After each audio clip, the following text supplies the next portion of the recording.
I noticed it long before my sister ever said a word. At first, it was small things, details easy to dismiss if you weren't paying attention. The way Sarah stopped laughing when her phone buzzed. How she always checked the time before speaking, as if words themselves had become a luxury. When we met for coffee, she arrived flustered, apologizing for being late, though she had never been late before. Her eyes carried a tiredness that sleep could not cure. Sarah was my younger sister, but she had always been stronger than me.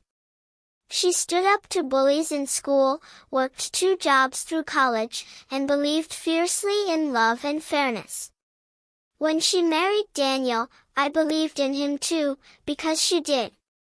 Daniel seemed charming at first. Polite. Ambitious. He spoke about responsibility and tradition, about clear roles in marriage. I didn't question it. I thought he meant partnership. But partnership doesn't look like silence. The first time I visited their home after the wedding, Sarah barely sat down. While Daniel relaxed on the couch, scrolling through his phone, she moved constantly, cleaning counters already spotless, refilling his glass before it was empty, adjusting pillows that didn't need adjusting. Every few minutes, he called her name. Sarah. She appeared instantly. Yes, Daniel? Something twisted in my chest. When I offered to help in the kitchen, she smiled too quickly. You're a guest, she said. It's my job. Her job. Later that night, when Daniel stepped outside to take a call, I whispered, "Are you okay?" She froze. For a moment, I thought she might cry. Instead, she shook her head. I'm just tired. But tired doesn't explain fear. Over the next year, the signs multiplied. Sarah stopped visiting alone.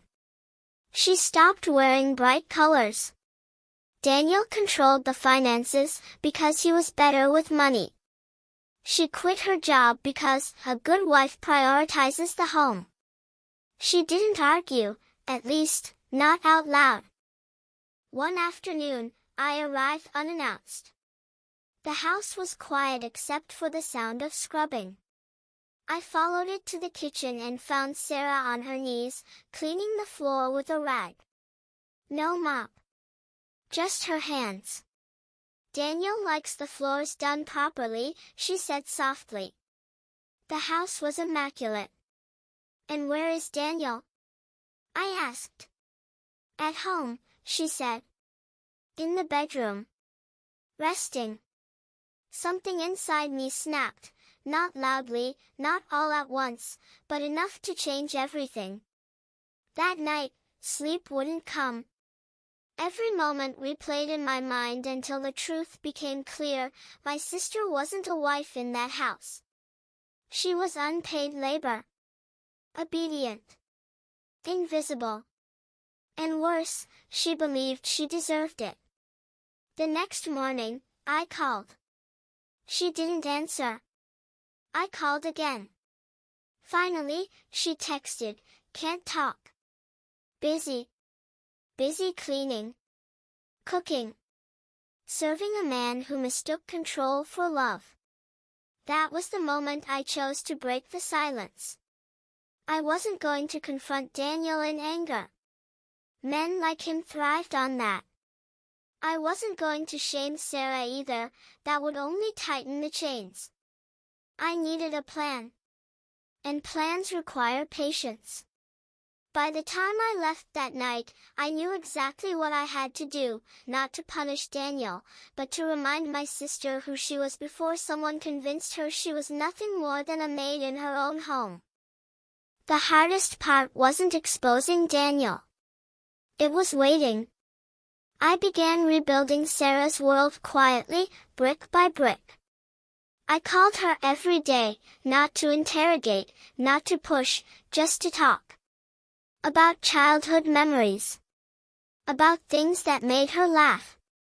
about the future she once dreamed of. Slowly, her voice changed. It grew steadier, warmer. I reminded her of her strength without naming the problem. You were always the brave one, I said once. Remember when you stood up to that teacher who said you couldn't handle advanced classes? She laughed softly. I forgot about that. No, I said. You were taught to forget. She went quiet after that. The next step was opportunity. I helped her reconnect with old friends. I invited her to family gatherings where Daniel was too busy to attend. Every time she stepped outside that house without him, something shifted. She stood taller. She smiled more easily. But Daniel noticed. He tightened his grip. He called her constantly when she was away. He criticized her when she returned. Once, he accused her of disrespect because dinner was late. I saw the red mark on her wrist the next day. An accident, she said quickly. I didn't argue. Instead, I said, you can stay with me anytime. I can't leave, she whispered. You can, I said. You're just scared. You don't understand. I understood more than she realized. So I changed tactics. Daniel prided himself on his reputation, on being seen as disciplined and respectable. He volunteered at work events. He spoke about values, about order, about how modern women had forgotten their duties. I let him talk. Then I documented everything. The messages ordering Sarah to come home. The voice notes tearing her down. The financial records proving she had no access to money. The neighbors who noticed her isolation. The friends who hadn't seen her in years. And most importantly, Sarah herself. One evening, while Daniel was away on a business trip, Sarah came to my apartment. She looked exhausted. Fragile. I didn't rush. I cooked her favorite meal. I let her sleep. And when she finally spoke, the words poured out. He says I'm nothing without him. That no one else would want me. That I owe him. You owe him nothing, I said. She cried then, not politely, not quietly, but like someone grieving the woman she used to be. That night, she stayed. The next morning, she didn't go back. Daniel called. Again and again. She didn't answer. I stood beside her as she blocked his number. This doesn't end here, she whispered. No, I said. It begins. Daniel tried everything, threats, apologies, promises. He even came to my door once, furious and desperate. She's my wife, he said. You have no right. She's a person, I replied. And you forgot that. He left when I told him the authorities were already aware. The truth is, he wasn't afraid of losing love. He was afraid of exposure. And exposure was coming. Freedom doesn't arrive all at once. For Sarah, it came in small victories, opening her own bank account, updating her resume, choosing her own clothes, saying no without apologizing. The legal process was slow but steady. Daniel's carefully curated image began to crack under scrutiny. Witnesses spoke. Records surfaced. His control, once hidden behind tradition, was finally named for what it was, abuse. Sarah testified calmly. Strongly. I watched her from the back of the room, barely recognizing the woman she had become, not because she was different, but because she was finally herself again. People often ask me if I regret interfering. I don't. Because sometimes, the most loving thing you can do is step in when someone has been taught to stay silent.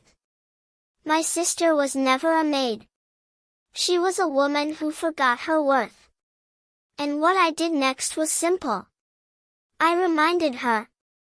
She smiled, not the forced smile I had seen for years, but a real one. The hardest part wasn't exposing Daniel. It was waiting. I began rebuilding Sarah's world quietly, brick by brick. I called her every day, not to interrogate, not to push, just to talk. About childhood memories. About things that made her laugh. About the future she once dreamed of. Slowly, her voice changed. It grew steadier. Warmer. I reminded her of her strength without naming the problem. You were always the brave one, I said once.